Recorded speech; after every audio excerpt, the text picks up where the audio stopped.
Hari ini kita akan mempelajari materi praktikum terkait ekstraksi DNA, PCR, dan elektroforesis. Sebelum itu, kita pelajari terlebih dahulu bagaimana cara menggunakan mikropipet. Mikropipet digunakan untuk memindahkan cairan dalam jumlah kecil secara akurat. Mikropipet yang sering digunakan di laboratorium adalah mikropipet P1000, P200, dan P20. Tahapan penggunaan mikropipet adalah mengatur volume yang akan digunakan, memasang tip disposable, tekan penyedot hingga pembatas pertama, ambil cairan yang akan digunakan, lepaskan penyedot, masukkan tip berisi cairan ke dalam wadah baru dengan menekan penyedot hingga pembatas kedua, lalu keluarkan tip dari wadah dan dibuang. Tahapan yang pertama, ekstraksi DNA. Bersihkan meja menggunakan alkohol 70%. Siapkan sampel yang akan diekstraksi. Dicacah 2 mm jaringan dalam tabung sentrifuge, lalu tambahkan 700 mikroliter TAB buffer dan proteinase, lalu inkubasi selama 3 jam. Setelah sampel jaringan lisis, selanjutnya tambahkan kloroform isoamil alkohol dan diaduk dengan membalikkan tabung beberapa kali selama 15 detik, lalu sentrifuge selama 15 menit. Pindahkan 550 mikroliter supernatan ke dalam tabung sentrifuge lain, kemudian tambahkan ETOH sesuai dengan jumlah larutan supernatan yang dibuang dan diaduk rata. Kemudian inkubasi sampel pada suhu minus 20 derajat Celcius selama 30 menit atau overnight. Disentrifugasi kembali selama 15 menit. Selanjutnya, supernatan dibuang. Tambahkan alkohol 70% ke dalam sampel. Kemudian tambahkan NaCl 3 mol.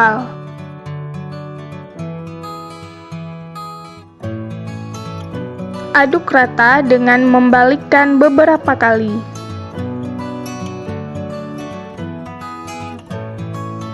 Selanjutnya, sampel disentrifugasi selama 15 menit. Supernatan dibuang dan pelet dikeringkan pada suhu ruang.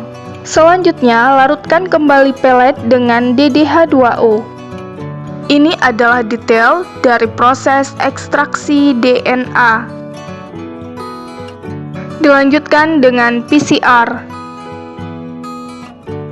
Siapkan tub PCR. Lalu masukkan DDH2O, masukkan master mix,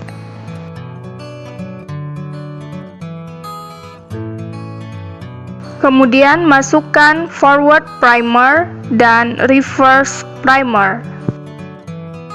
Terakhir, masukkan DNA hasil ekstraksi. Selanjutnya, hidupkan alat PCR.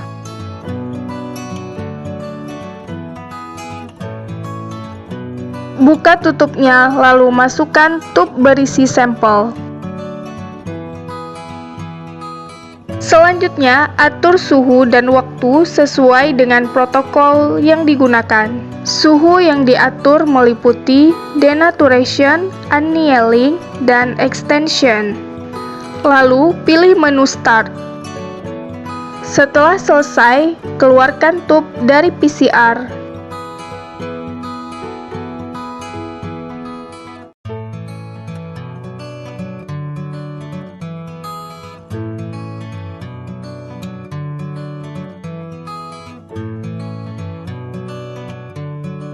Tahap selanjutnya yaitu elektroforesis gel. Elektroforesis gel adalah elektroforesis yang menggunakan gel sebagai fase diam untuk memisahkan molekul-molekul.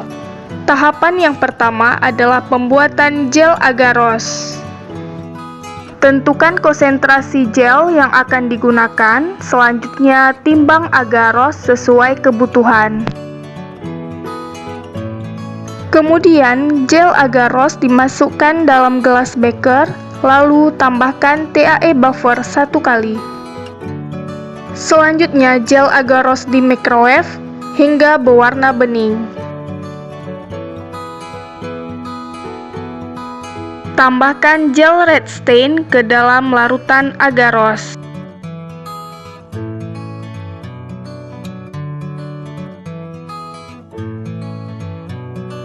Kemudian larutan agarose dituang dalam cetakan elektroforesis dan pastikan tidak ada gelembung pada permukaan gel.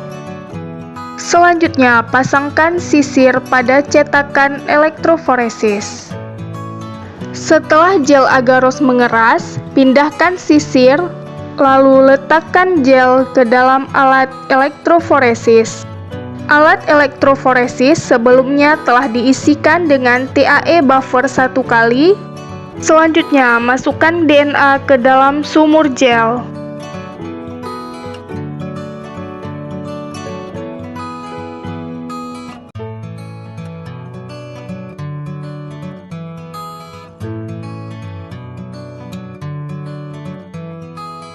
Tambahkan ladder ke dalam sumur gel. Terakhir, tutup elektroforesis.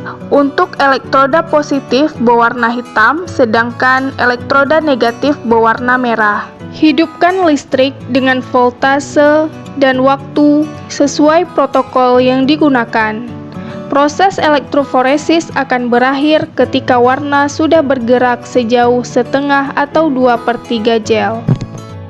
Selanjutnya, pembacaan hasil elektroforesis menggunakan transluminator UV Dock. Pembacaan hasil elektroforesis dilakukan dengan meletakkan gel agarose di atas transluminator UV Dock, kemudian didokumentasikan hasil yang diperoleh.